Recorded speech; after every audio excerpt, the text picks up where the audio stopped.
네, 오늘 우리에게 주신 하나님 말씀은 창세기 28장 11절에서 15절까지의 말씀입니다. 제가 읽어드릴게요. 한 곳에 이르러는 해가 진지라 거기서 유숙하려고 그곳 한 돌을 가져다가 베개로 삼고 거기 누워 자더니 꿈에 본즉 사닥다리가 땅 위에 서 있는데 그 꼭대기가 하늘에 닿았고 또 본즉 하나님의 사자들이 그 위에서 오르락내리락하고 또 본즉 여호와께서 그 위에 서서 이르시되 나는 여호와니 너의 조부 아브라함의 하나님이요 이삭의 하나님이라. 내가 누워있는 땅을 내가 너와 내 자손에게 주리니 내 자손이 땅의 티끌같이 되어 내가 서쪽과 동쪽과 북쪽과 남쪽으로 퍼져 나갈지며 땅의 모든 족속이 너와 내 자손으로 말미암아 복을 받으리라. 내가 너와 함께 있어 내가 어디로 가든지 너를 지키며 너를 이끌어 이 땅으로 돌아오게 할지라. 내가 내게 허락한 것을 다 이루기까지 너를 떠나지 아니하리라 하신지라. 아멘. 오늘의 메시지는 야곱과 함께 하신 하나님의 이야기입니다. 야곱은 자기 아버지 이삭과는 좀 달랐어요. 가끔 사람들을 만나보면 누가 설명하지 않아도 아빠와 아들 그리고 아빠와 딸이라는 걸 외모로 알 수 있죠. 외모만 알 수 있는 게 아니에요. 성격도 똑같은 경우가 있잖아요. 그죠? 그런데 야곱은 그의 아버지 이삭과는 달라도 너무 달랐습니다. 여러분들 아시다시피 이삭은 싸우는 일이 차라리 지고 주장하기보다는 조용히 물러서는 온유한 부모님이었어요. 근데 야곱은 달랐어요. 야곱은 어떻게 쓰든 이기고 차지해야 직성이 풀렸습니다. 쌍둥이로 태어났는데 엄마 뱃속에서부터 막 이렇게 치열하게 싸웠다고 해요. 그래서 태어나는 날 먼저 태어나는 형의 어떻게 해요? 발 뒤꿈치를 잡고 태어났다고 합니다. 야곱은요 본능적으로 누군가 경쟁하고 이기고 싶어하는 사람입니다. 우리 주변에도 이런 사람들이 있죠. 이야기를 해도 한마디도 지지 않는 사람, 그리고 절대로 손해 보려고 하지 않는 사람, 그리고 뭘 하면 내기하자, 아파트 뭐 이런 내기를 하자라고 하는 사람, 남이 조금만 잘 돼도 질투하는 사람. 여러분 이런 사람과 함께 있으면 어때요? 피곤해요. 힘들어요. 야곱은 참 피곤할 정도로 경쟁의식을 가진 사람이었습니다. 심지어 형이 받은 축복까지 가로채서 받죠. 어느 날이었어요. 아버지 이삭이 나이가 들어서 시각장애인이 됩니다. 그가 죽기 전에 자기 맏아들 에서에게 축복을 주고자 해요. 그래서 에서에게 나가서 사냥을 하다가 맛있는 음식을 나에게 해다오. 내가 너에게 축복을 주겠다. 그런 걸 리브가가 듣고 리브가와 야곱이 에서에게 받을 축복을 가로채기 위한 작당을 하게 됩니다. 야곱은 자기가 에서인 척 맛있는 음식을 준비해 가고요. 그리고 손에 털을 묻혀서 이삭에게 갑니다.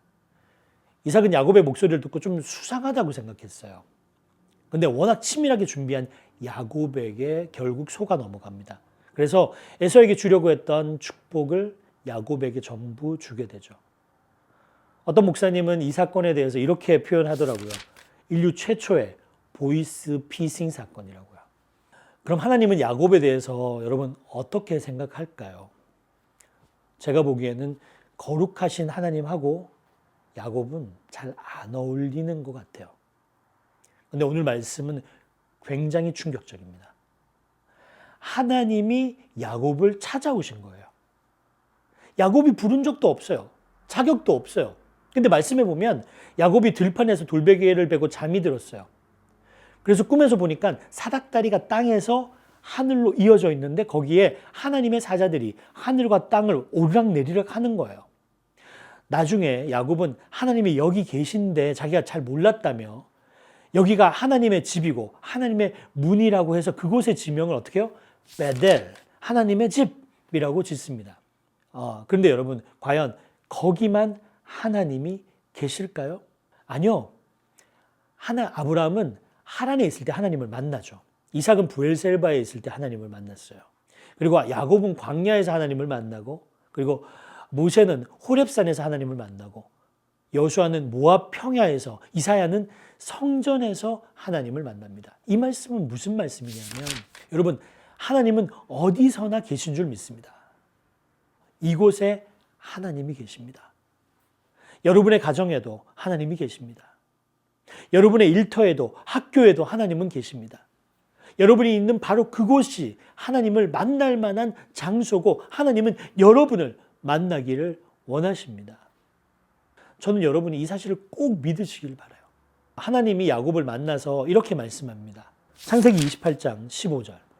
내가 너와 함께 있어 내가 어디로 가든지 너를 지키며 너를 이끌어 이 땅으로 돌아오게 할지라.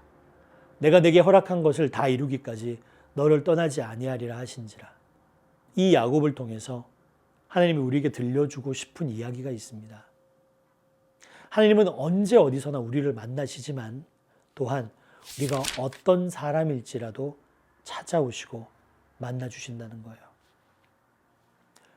우리가 죄인이었을 때도, 우리가 실패한 인생 속에 힘들어할 때도, 우리의 미래가 불확실할 때도 하나님은 우리를 만나시고 그리고 우리와 함께 하십니다. 심지어 우리를 떠나지 않으신다고 해요. 얼마나 은혜롭습니까? 이 하나님과의 함께함은 우리의 자격 때문에 시작된 게 아닙니다. 하나님의 은혜로 시작된 것입니다. 사실 제가 젊고 호기로운 시절에 성경을 읽을 때 야곱 같은 속물에 찾아오시고 너를 떠나지 않겠다고 약속하시는 하나님을 이해할 수가 없었어요. 그런데 40이 넘어가니까 그런 하나님이 너무 고마운 거예요. 왜냐하면 제 안에도 야곱과 같은 모습이 있거든요. 언제 보아도 하나님 앞에 서기 너무 부족한 모습이 제 안에 있거든요. 하지만 하나님의 은혜는 늘 우리의 죄악보다 강한 줄 여러분 믿으시길 바랍니다. 그래서 예수님은 죄인을 위해서 이 땅에 오시고 죄인을 위해서 십자가에 달려 죽으셨습니다. 그래서 예수님은 세리 마태에게도 찾아가시지만 여리고의 삭개오 같은 죄인의 집에도 머무르시게 됩니다. C.S. 루이스는 순전한 기독교라는 책에서 하나님이 우리를 찾으신다고 말합니다. 나는 내 자신이 하나님을 찾아가는 자라고 생각했었다. 그러나 돌이켜보면 하나님이 나를 찾아오신다는 것을 부인할 수 없다. 나는 항복할 수밖에 없었고 어쩔 수 없이 손을 든 죄수 같았다.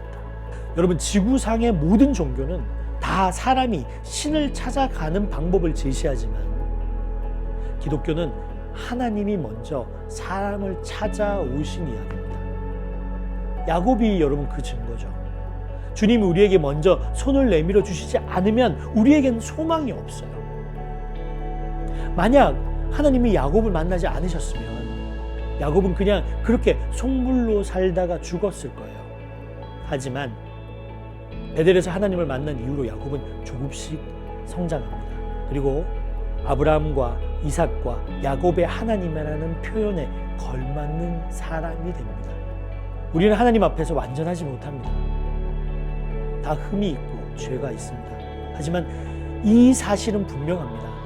여러분을 찾아오신 하나님은 여러분과 함께 하시며 여러분을 떠나지 않고 여러분을 인도하시며 지켜주실 것입니다. 존 파이퍼 목사님은 이런 말씀을 했어요. 예수님은 사람의 의로움이 아니라 사람의 절망 속으로 오신다. 그러니 지금은 혹시 미약할지 몰라도 하나님과 함께하며 영적으로 성장해서 우리 또한 복의 근원이 될 수 있기를 여러분 축원드립니다.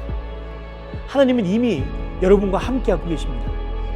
예수 그리스도의 은혜로 하나님의 자녀된 여러분을 절대로 하나님은 버리지 않으실 것입니다. 하나님은 우리 안에서 좋은 것이 보이지 않아도 그리고 우리에게 대하여 좋은 것을 말할 수 없을 절망의 순간에서도 우리를 여러분 사랑하셨습니다. 그 하나님께 우리도 삶을 내어드리고 하나님과 함께 새로운 삶을 살아가는 여러분이 되시기를 주님의 이름으로 축원드립니다. 여러분, 하나님은 우리와 함께 하십니다.